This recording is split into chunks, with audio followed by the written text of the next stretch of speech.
Buenas tardes, queridos estudiantes. A ver, en esta clase voy a tratar de terminar Quine, ¿sí? Lamentablemente el tiempo no me da más para poder avanzar detalladamente como hubiera querido, y de hecho lo he hecho en otras ocasiones. Bien, estaba presentando unas ideas introductorias a partir del libro de Gibson, Enlightened Empiricism. Voy a dejar de lado eso, excepto con una idea más, ¿sí?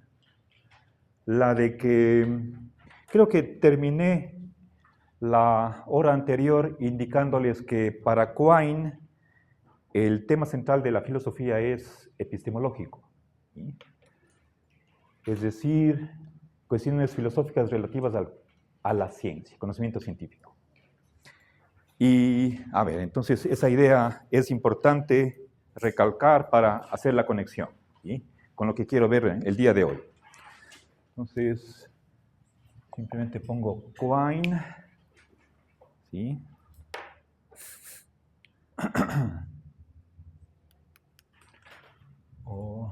Bueno.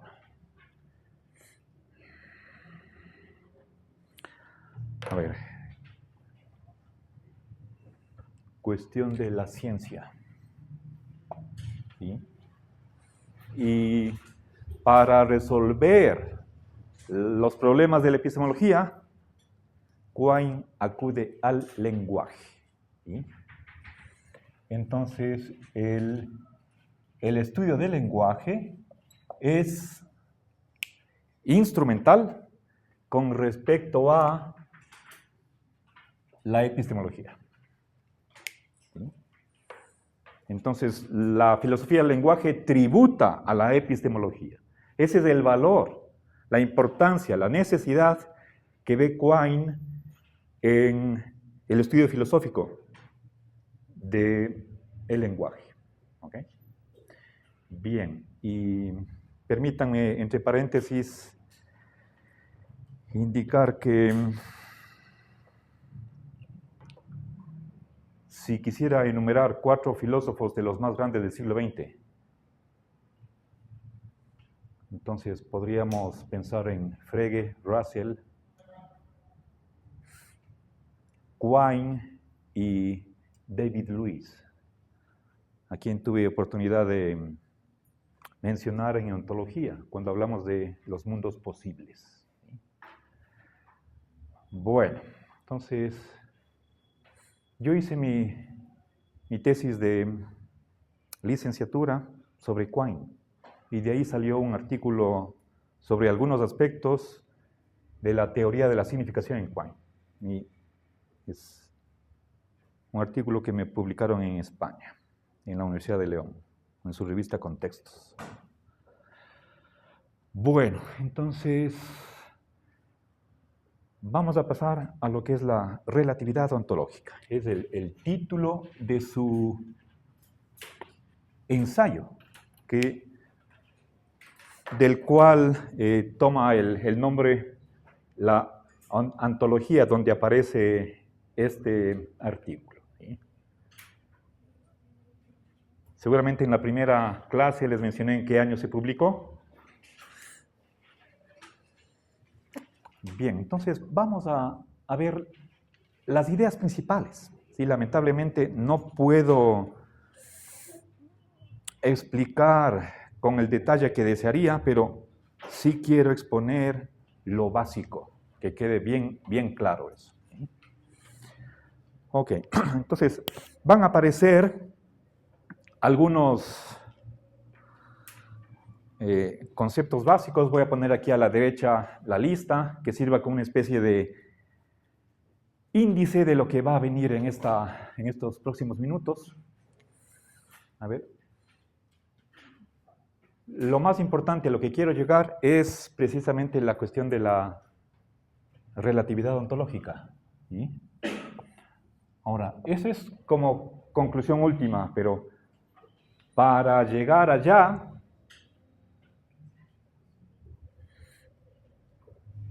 veamos la indeterminación de la traducción. Veremos, mejor dicho, ¿sí? La inescrutabilidad de la referencia.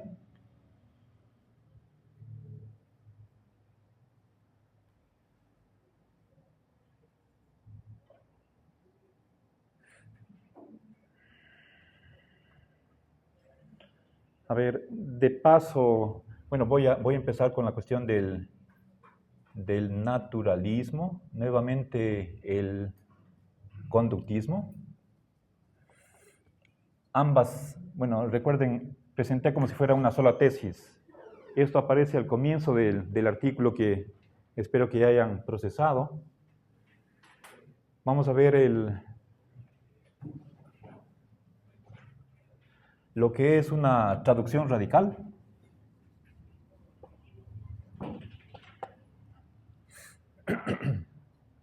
Que es un lenguaje de fondo. Radical.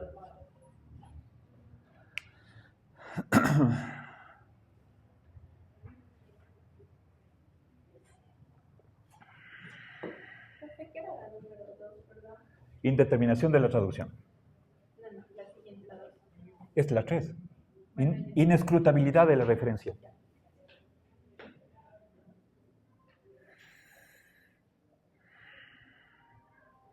También el aparato de individuación.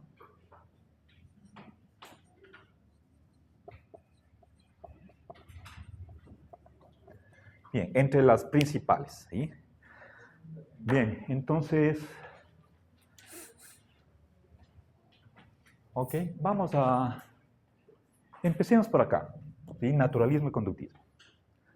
A ver, recordemos que naturalismo estaba entendido en el siguiente sentido, que, a ver,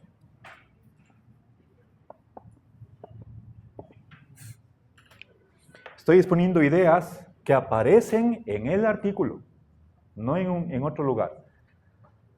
A ver, pero por supuesto,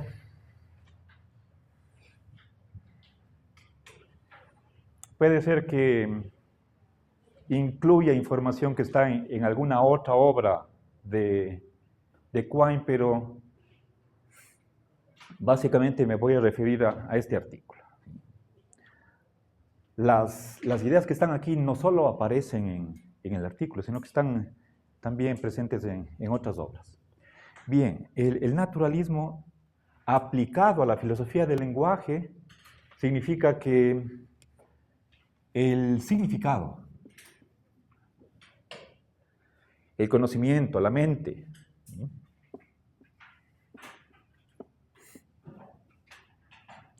son parte del mundo, ¿sí?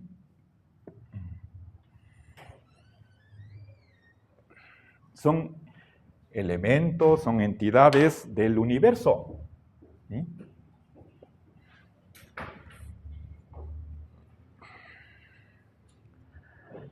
A ver, pero... y que tienen que ser estudiados por las ciencias naturales, ¿sí?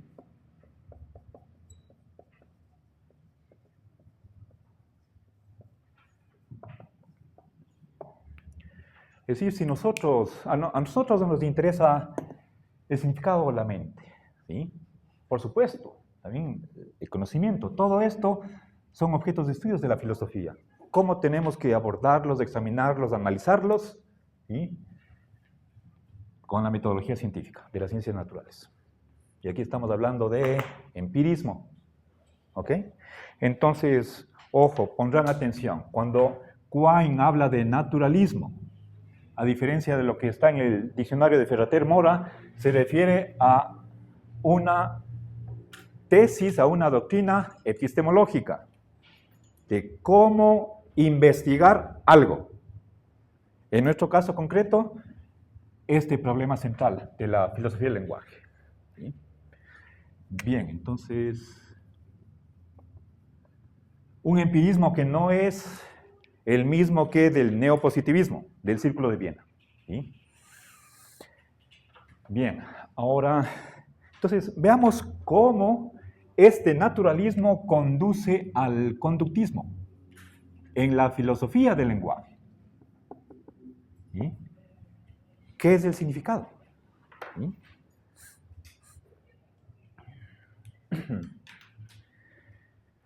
Bien, ahora, en alguna otra ocasión yo he hecho la relación entre tres elementos, digamos, lenguaje, objeto y sujeto. ¿Sí? Dentro de la primera categoría están palabras, oraciones, un discurso, una teoría. Esto es cuestión ontológica, entes en general. ¿Sí? Pueden ser individuos, pueden ser universales, hechos, lo que sea. ¿Sí? La realidad o el universo. Y esto es sobre todo la parte subjetiva, es decir, la comprensión, el entendimiento, la inteligencia. También la percepción. ¿Sí? Ok, si quieren, la conciencia. Ahora, el significado está acá. Nos preguntamos, ¿qué significa una palabra? ¿Qué significa una oración? ¿Sí? Y entonces tenemos dos relaciones o dos polos, ¿sí? Como alternativas. Podría ser la mezcla de ambos o el predominio de uno de esos dos extremos. Ahora, pero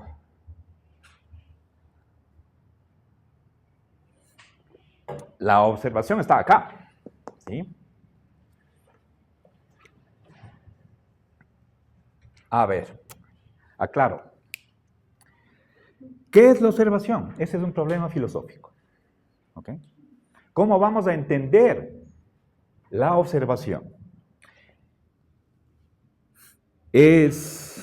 A ver, quizás cometí un error al apresurarme a poner observación en el polo del sujeto, como dando la impresión de entrada de que la observación es subjetiva.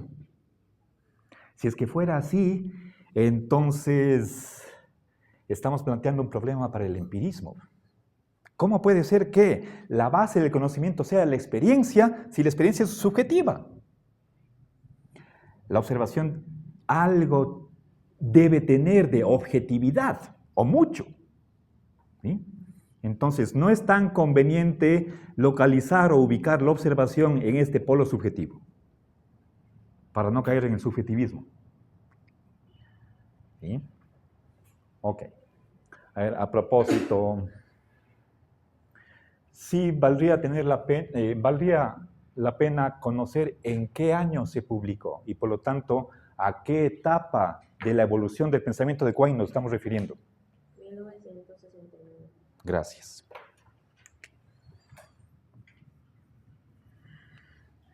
Estamos ante un autor que ha cambiado su pensamiento. Podemos hablar primer Quine, segundo Quine.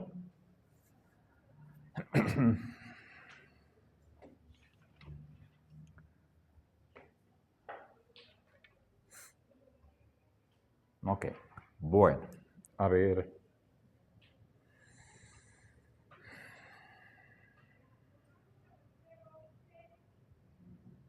Bueno, simplemente no voy a continuar con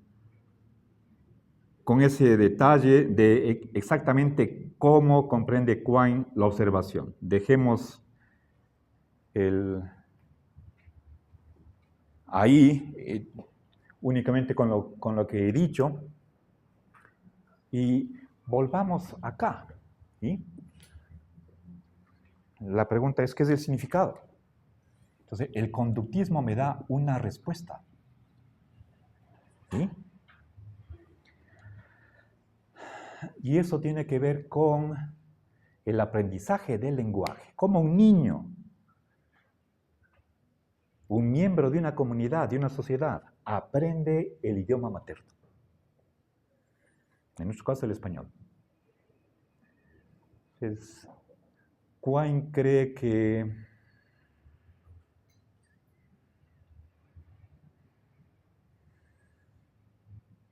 el significado se reduce a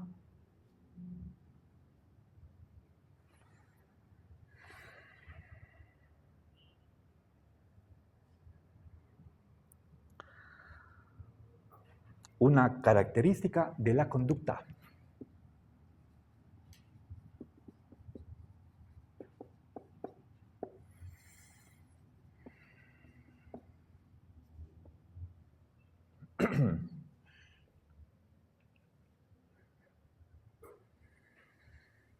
Frente a situaciones observables.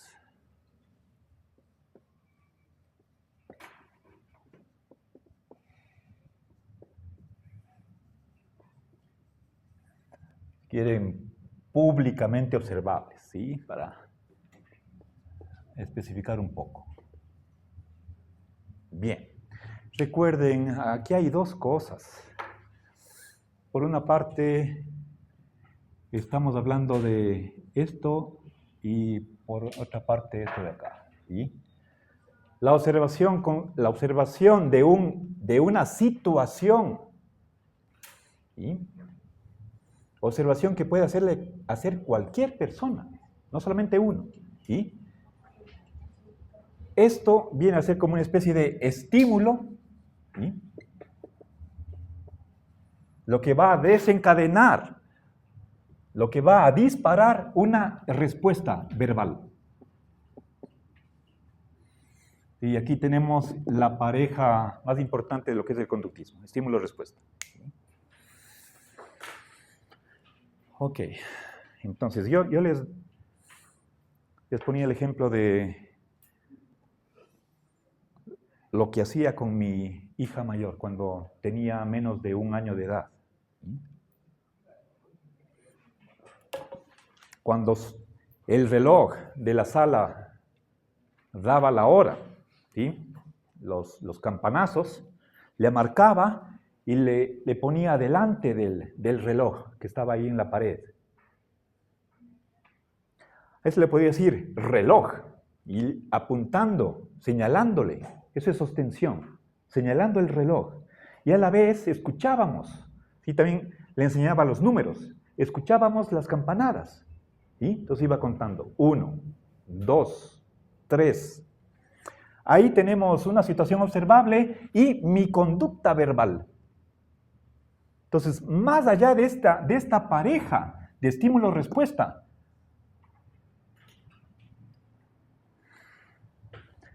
puede ser útil para explicar el significado. Entonces, podemos decir que aquí hay un reduccionismo. Si nos preguntamos filosóficamente por qué es el significado, desde una filosofía naturalista, entonces tenemos que acudir a lo que es un estímulo, ¿sí? Estímulo que puede ser captado por los sentidos y frente a eso, ¿cuál es la respuesta verbal que da una persona? ¿Ya? Bien.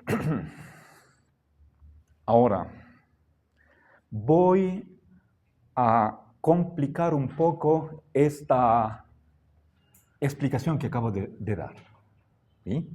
Para que ustedes no vayan a creer que es algo tan sencillo como la relación entre palabra y objeto, ¿sí? Verán que... ¿Ok? ¿Ya? La conducta está acá.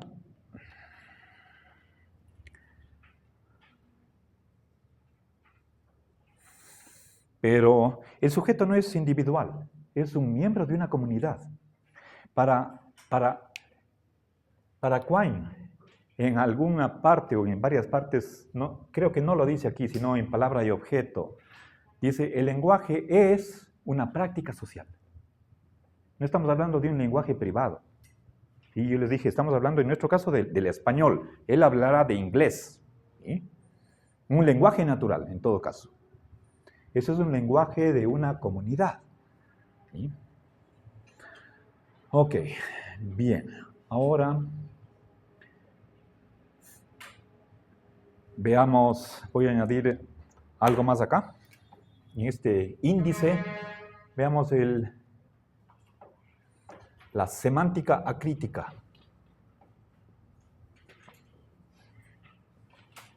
¿Sí? O lo que se llama el mito del museo.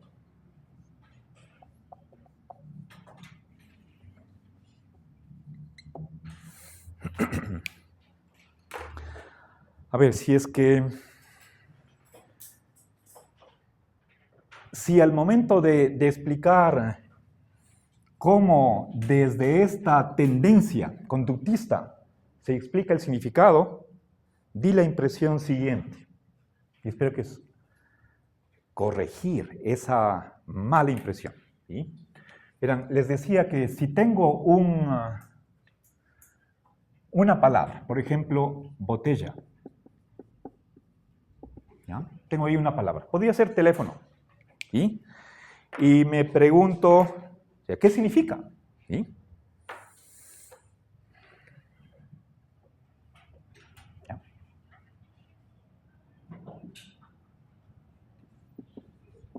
¿Cuál es su significado?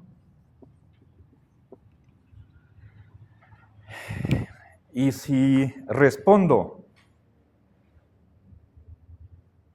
esto es el significado de la palabra, ¿sí? Entonces estoy haciendo permítanme dibujar, debería, para que no haya equivocación, debería poner la botella aquí, pegada con una cinta adhesiva al pizarrón. A falta de eso voy a dibujar, ¿sí?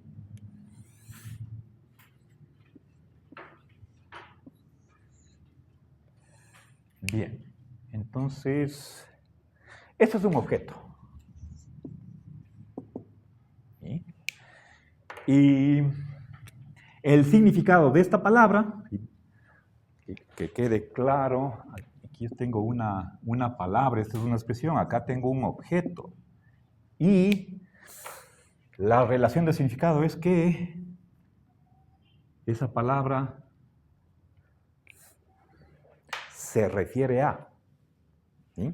También cuando indicamos que el significado es un objeto, eso es, ahí se suele utilizar la palabra referencia. ¿Sí?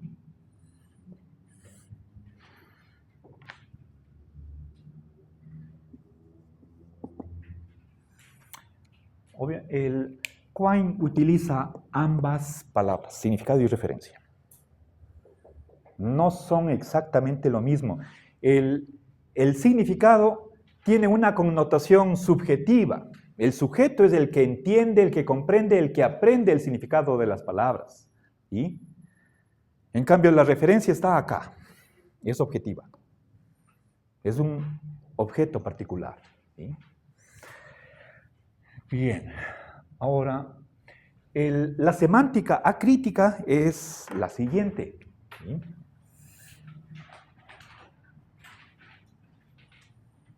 Vamos.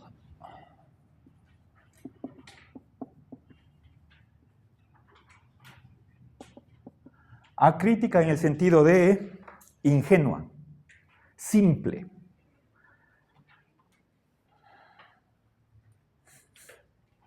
Es decir, tal vez aquí esta palabra está tomada en sentido negativo, peyorativo.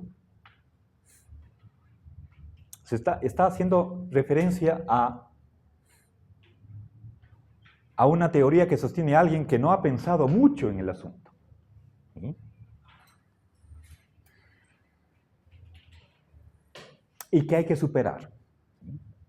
La semántica crítica dice el significado es un objeto. ¿Ok? Entonces, es esta relación de acá. ¿Qué significa una palabra? Como por ejemplo, pizarrón, teléfono, botella. Es su referente. ¿Ya? Bien. Este es el mito del museo. Es como si las palabras fueran rótulos. ¿Sí? Nosotros cuando vamos a una exposición de pintura, por ejemplo, tenemos ahí el cuadro y aquí, o en el mismo cuadro o al lado en la pared, una tarjetita. Dice cuál fue el pintor, cuál es el nombre de la obra, tal vez el precio. Ese rótulo, ¿sí?, sería la palabra. Y el significado de esa palabra es la pintura. Ese es el mito del museo. ¿Sí? Igual, daría lo mismo que si estuviera una escultura. La escultura igual va a tener una placa que diga autor, nombre, otras características. Ese rotulito es la palabra y el objeto es el significado. O, un último ejemplo, tal vez alguna vez les puse, nosotros estamos en un aula. Afuera, al lado de la puerta, hay una señal que dice G1, 0, lo que sea. Es el número de nuestra aula. Eso es un signo que significa un objeto. Y cambiar de lenguaje sería cambiar las tarjetas. ¿Sí? Eso para Quine es un mito. No es así de sencillo la semántica. ¿Sí? Entonces, es como pensar en Zeus, la mitología griega, u otras cosas parecidas. Bueno, entonces, veamos cómo la experiencia, la observación de la conducta nos puede ayudar a superar este cuadro que no es correcto. Aquí estamos diciendo que de modo absoluto botella significa este objeto, punto. Ahí intervienen solamente dos elementos, palabra y referencia. No hay más. Esto está equivocado. No es así de sencillo. ¿Sí? Entonces, veamos el famosísimo ejemplo de la traducción radical. Vamos acá. ¿Sí? Entonces, he explicado estas dos. Ahora, veamos lo que es traducción radical. A ver, verán. Tenemos, ¿qué significa traducción radical? Elaborar un diccionario bilingüe por primera vez. Es decir, pensemos en una comunidad, una tribu que no ha sido contactada. Pensemos, por ejemplo, en el Amazonas. Y hay un lingüista que quiere elaborar un diccionario, un manual de traducción, y se va a vivir en esa comunidad. Va a empezar desde cero. ¿Ok? Esa es traducción radical. ¿Ok?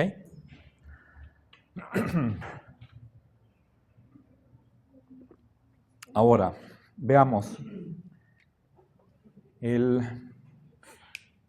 Entonces, ¿qué tiene que hacer el lingüista? Lo que va a hacer es emparejar expresiones de la lengua nativa con expresiones de su lengua materna. ¿Sí? Ese es su trabajo, su tarea. ¿Cómo va a establecer esas parejas? ¿Sí? Fijándose en esto.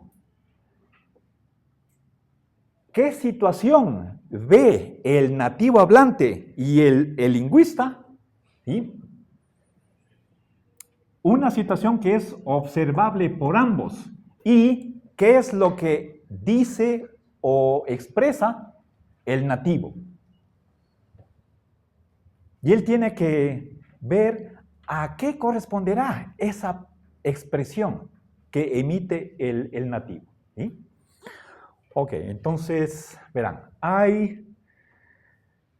están, digamos, en el campo y ven, hay un matorral, ¿sí?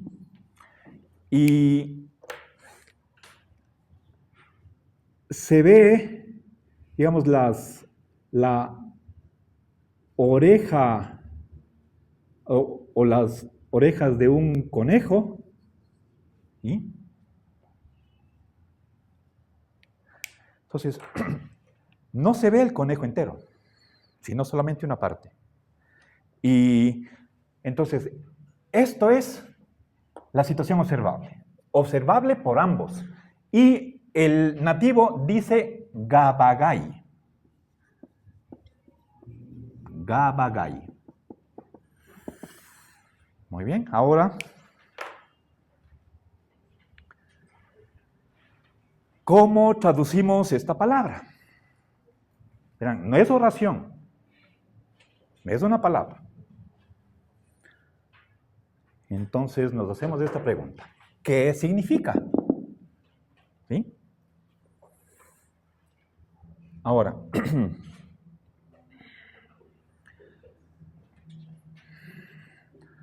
hay dos maneras de poder resolver el problema.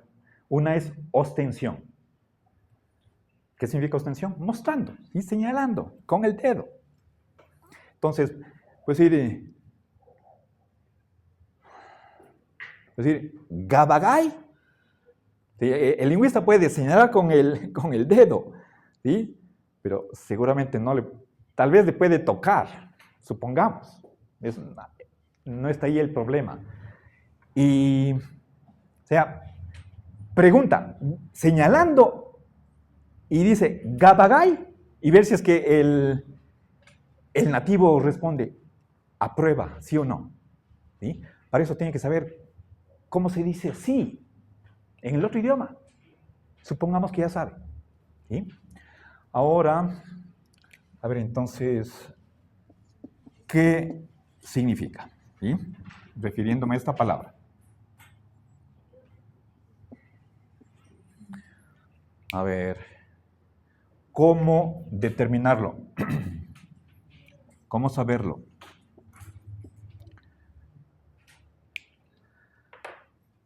El Quine dice que no hay cómo por ostensión.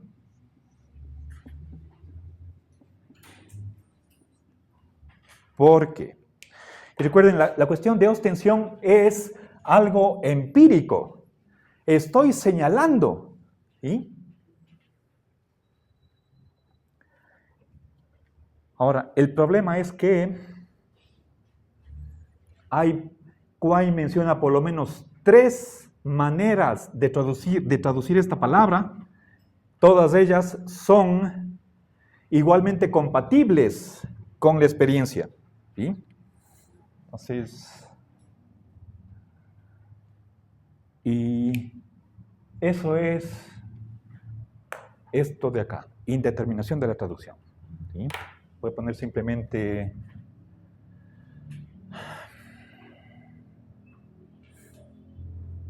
como indeterminación de la traducción. ¿Sí? A ver, eso voy a hacer. ¿Sí? Existen varios modos de traducir. Hay varias traducciones.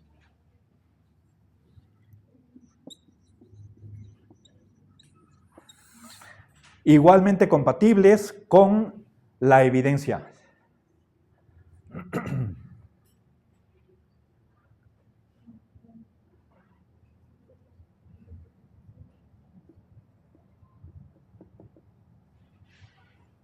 Evidencia empírica. ¿Sí? Verán, puede significar, una es conejo. Podría ser la opción número 1, pero no es la única. Segunda, parte de conejo. En el sentido de, por ejemplo, si es que señalo, y eso depende de en dónde esté señalando, si señalo aquí, puede significar lomo de conejo. Si señalo acá, puede ser, y cuando señalo acá, a la vez que señalo el lomo, estoy señalando al conejo. Si es que digo gabagay y me estoy refiriendo al rabo, eso es otra parte. Cada vez que señalo el rabo también estoy señalando al conejo. ¿Sí? O puede ser la pata trasera. ¿Sí? O también gabagay podría significar un estadio de conejo, en el sentido de, así como hay animales que son bebés, adolescentes y adultos, y por ejemplo, no es lo mismo un toro que un ternero, ¿sí? Un cachorro que un adulto, entonces eso puede ser un estadio de conejo, así como tenemos cachorro y ternero, palabras para una fase del crecimiento del animal. Gabagay podría ser un estadio de conejo, una fase en su desarrollo.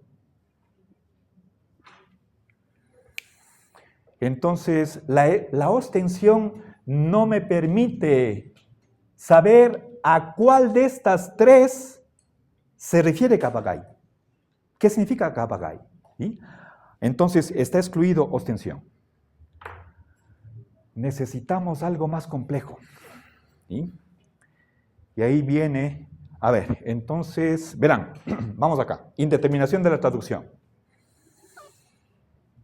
Tengo tres alternativas de traducir esta expresión nativa, ¿sí? He dado 3 ejemplos. Son traducciones diferentes, ¿sí? Varias, o incluso pueden ser opuestas. En alguna parte, Quine pone el ejemplo extremo de que lo que para el nativo sería queso, nosotros podríamos traducir como veneno, o al revés, con tal que hagamos ajustes o adaptaciones en otras palabras. Así de indeterminada es la traducción, ¿sí? Ahora, hay traducciones diferentes y todas ellas calzan perfectamente bien con la observación.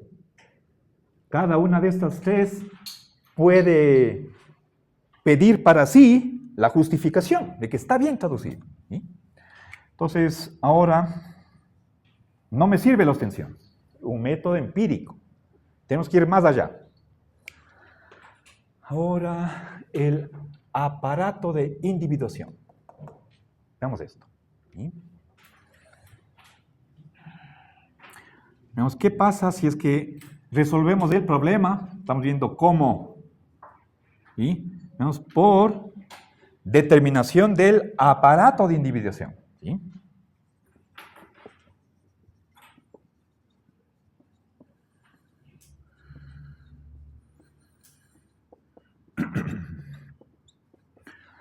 A ver, veamos.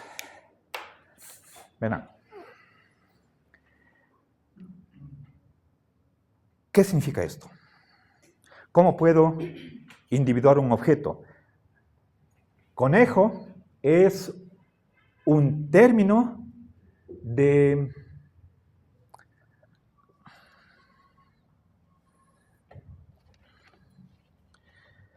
Déjenme ver, aquí hay un... Es un término de referencia dividida. ¿Sí? Voy a explicar esto.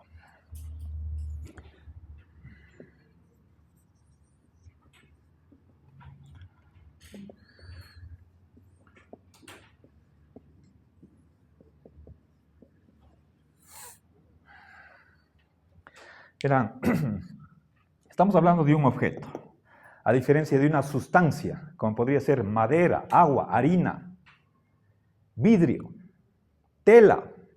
¿Sí? Un objeto como teléfono, botella, mochila, gorra, flor, tienen esos términos, los términos, tienen referencia dividida en el sentido de que yo puedo contarlos. Puedo decir cuándo termina uno y empieza otro. Si, por ejemplo, aquí cuántos... La palabra marcador tiene referencia dividida. Aquí tengo 4 marcadores. ¿Cómo poder determinar que hay 4 marcadores? Para eso necesito el aparato de individuación. ¿De qué está compuesto este aparato? De pronombres. Este, ese, aquel. Marcelita, ¿cómo estás? Dice que ya estaban solos. No, ya acabo. Ya. A ver. Pronombres, este, ese. ¿Qué más? Números, 1, 2, 3, etcétera. ¿Qué más? La identidad es el mismo que.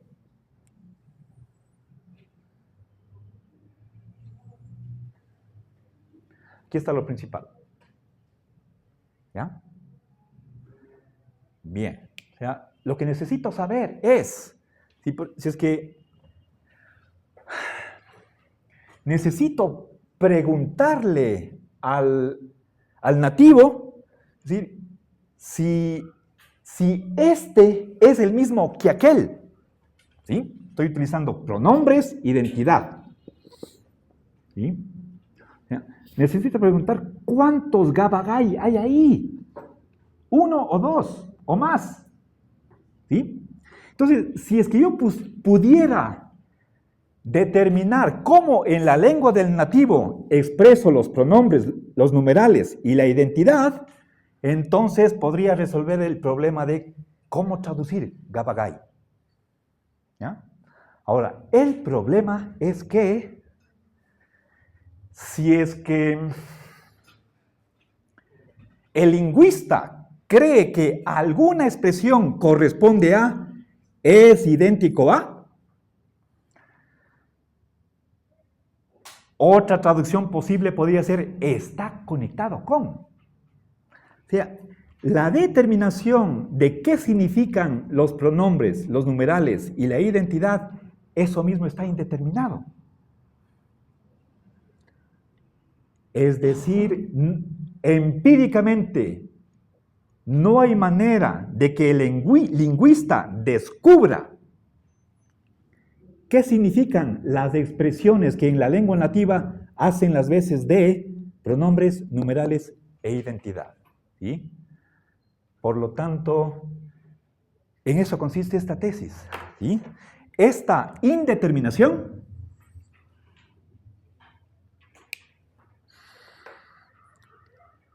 no puede resolverse, es irresoluble. ¿Sí? A ver, perdón, entonces aquí debería poner aquí una segunda negación. Aquí está la primera, no por ostensión, tampoco por determinación del aparato de individuación. ¿Sí? Entonces, el problema de qué significa algo queda irresuelto. ¿Ya? Porque, a ver, no se puede, no por determinación, porque esto también, ¿sí?, está indeterminado. La indeterminación que se dio con respecto a Gabagai también se da con respecto a los pronombres, a los numerales y a la identidad. ¿Sí? Nos quedamos aquí. Entonces es una indeterminación por principio, no solamente de hecho.